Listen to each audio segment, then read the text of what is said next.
Olá, meus amigos de todo o Brasil, aqui quem fala é Celso Ricardo, consultor de agronegócio, e eu acabei, agorinha mesmo de fazer a minha participação no canal AgroMais para nós falarmos um pouquinho sobre a lei orçamentária, sobre os problemas que esse atraso na votação, na realidade um atraso para passar na comissão mista do orçamento, tendo em vista as perspectivas que nós temos sempre ao final de cada ano, porque essa lei orçamentária deveria ter sido aprovada já no final do ano passado, para quando nós começássemos o ano fiscal, nós já tivéssemos uma ideia de orçamento, e isso nos causa um pouco de preocupação, porque nós estamos falando das áreas de saúde, nós estamos falando da área de segurança, nós estamos falando da área de educação, de infraestrutura, e todas essas áreas, mais o agronegócio, acabam sendo muito prejudicadas por essa situação, que é essa indefinição do orçamento para o ano de 2025. Vale lembrar que o ano fiscal, como eu disse, já começou, nós já estamos em março de 2025 e até agora nada. Então essa situação é uma situação preocupante, por quê?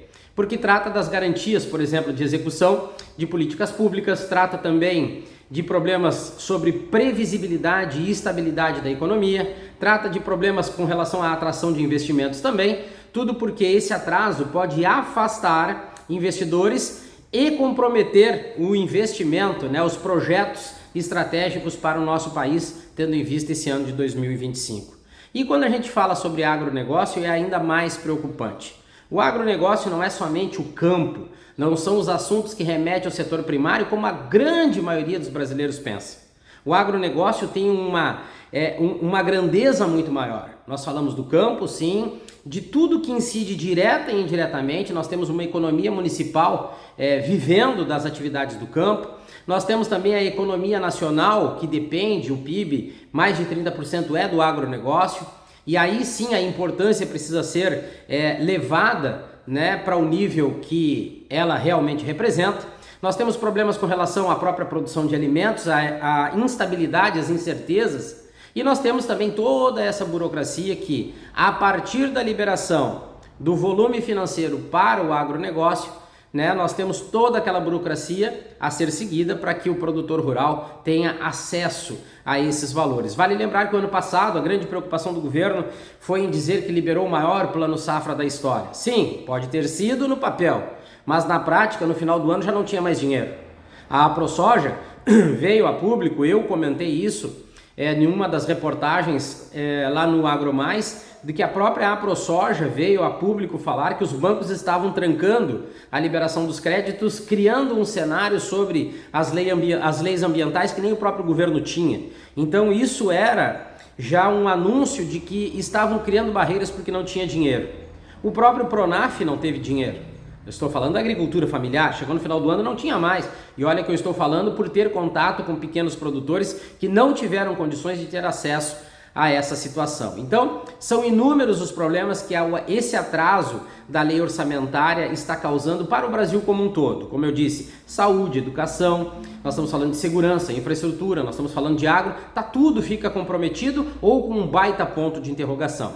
Vale lembrar que essa situação que está na da comissão mista do orçamento, que vem sendo protelado constantemente, a própria comissão avisa que isso tudo é culpa do governo, que está toda hora sugerindo alterações nesse projeto de lei orçamentário. Então o governo atrasa a liberação e muitas das vezes critica situações ao seu redor como os grandes problemas para a liberação do orçamento. Então é um problema sério. Além dos valores, nós precisamos considerar que as cadeias produtivas, o próprio Plano Safra incide sobre toda essa economia direta e indireta. Nós temos um produtor rural que não está capitalizado, que vem passando por sérios problemas de endividamento no Brasil, que estão sendo desconsiderados. Os pedidos de recuperação judicial estão aumentando, está aumentando também o acesso ao crédito por parte desse produtor, e isso já reflete diretamente uma projeção sobre a área plantada.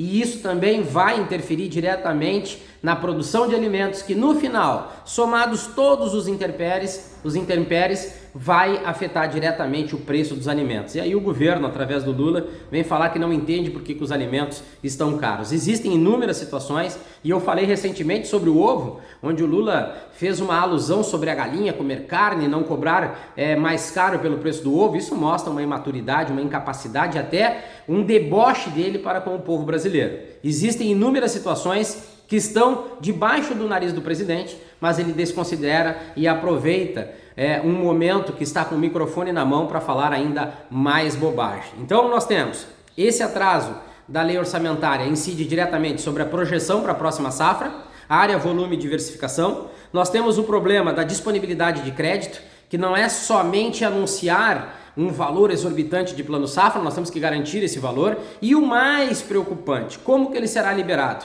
Quais serão os juros praticados pelos bancos? Nós sabemos que entra governo, sai governo, as políticas para os bancos são a situação principal, e isso nos preocupa. Nos preocupa porque esse atual governo está trabalhando inteiramente para os bancos. Cortou as linhas de crédito, depois anunciou linhas de crédito novamente, um problema sério de capacidade e competência desse governo, dando total liberdade agora para os bancos colocarem os juros que bem entenderem. E nós precisamos considerar ainda que, além do atraso, nós temos uma taxa Selic que o Copom, anunciou agora. Na realidade, ele elevou a taxa de juros, a taxa básica de juros recentemente, e nós temos uma reunião agora essa semana que pode chegar muito próximo de 15%. Então, além do atraso, além da dúvida sobre o volume, nós temos ainda uma consideração triste que nós precisamos levar em conta, que está ligado diretamente aos juros. Os bancos vão deitar e rolar, o produtor rural precisando, porque não está capitalizado, ter acesso a essas linhas de crédito, e o governo cada vez mais complica a situação do produtor rural brasileiro, cada vez complica mais a situação da produção de alimentos e cria, através de uma reunião que deve ter sido terrível, uma reunião ministerial para anunciar como medida taxativa para baixar os preços dos alimentos, a retirada 100% da tributação dos alimentos importados. Como eu disse recentemente, repito, se o governo quisesse fazer alguma coisa, tira 100% a carga tributária sobre a produção de alimentos no Brasil, sobre o agro brasileiro, faça alguma coisa de útil, garanta a viabilidade para esse setor que não existe mais, esse setor que está segurando as pontas da economia brasileira, que não tem apoio governamental nenhum. Faça isso. Em vez de tomar essa medida, que para mim foi um ato até considerado terrorista para com os produtores rurais brasileiros, então tira a tributação sobre o agro ao invés de tirar sobre os alimentos que estão sendo ou que serão importados pelo Brasil. É cada medida desastrosa que esse governo vem fazendo, e isso nos causa um problema muito grande internamente, e as perspectivas para o futuro, com certeza, são as piores possíveis.